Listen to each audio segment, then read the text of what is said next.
back to this idea of just like, well, I'm going to die, and I'm terrified that I'm going to not be remembered. So me making something may have this positive, lasting life of its own after I'm gone. It took a long time to get the craft of it down. So it wasn't because I was just innately talented at this thing. It was like, well, here's a challenge, and I like art. I like to make stuff. I like my hands to be dirty. So this is a good opportunity for me to do all the things that I love and maybe put into practice all the undergrad that I went to.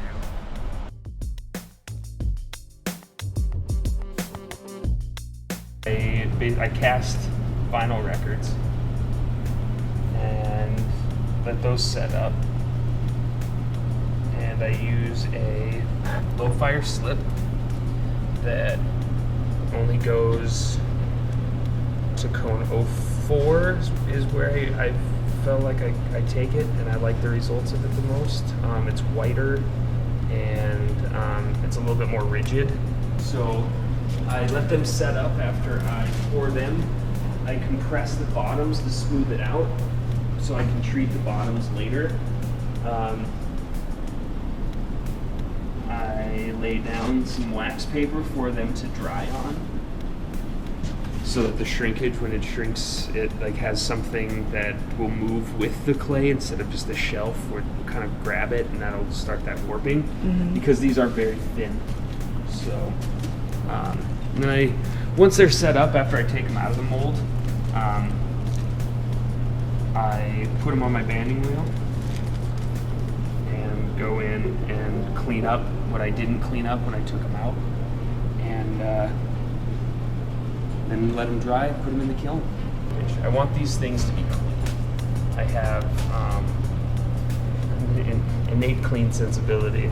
I like really tight stuff, whether it's the music that I listen to or whatever. Like there's something tight about it. Even if it sounds sloppy, it's on purpose.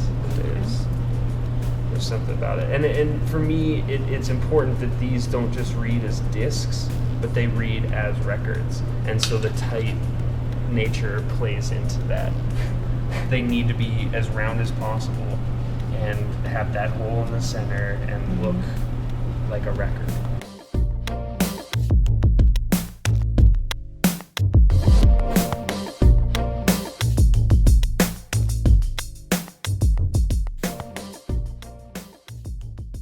Focusing in on music right now is a metaphor for like subcultures and their relationship to society and how that then back in turn relates to art.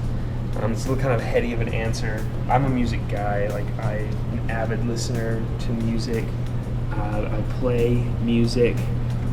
Those are personal influences that don't necessarily need to come across. I think that they're pretty apparent. It's like I'm making records. There's something important to me about records. But what I'm doing with them is a little bit more important. Trying to focus in on like what are the qualities that the record has that digital maybe doesn't have, but what are also the qualities that digital has that the record doesn't have.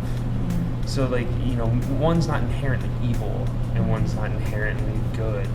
Right. They both have these qualities that are unique to them, and I'm trying to focus in on like, well, why is there a resurgence of this record culture?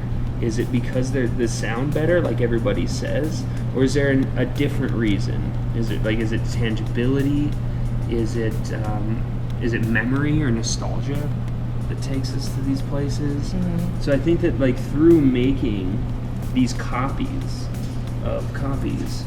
I'm kind of getting closer to the root of my answer for myself. While the work is maybe a little deep, it's kind of absurd at the same time. Making clay records that play, for crying out loud, like that's hilarious. Art can be fun as well as, have something awesome to say.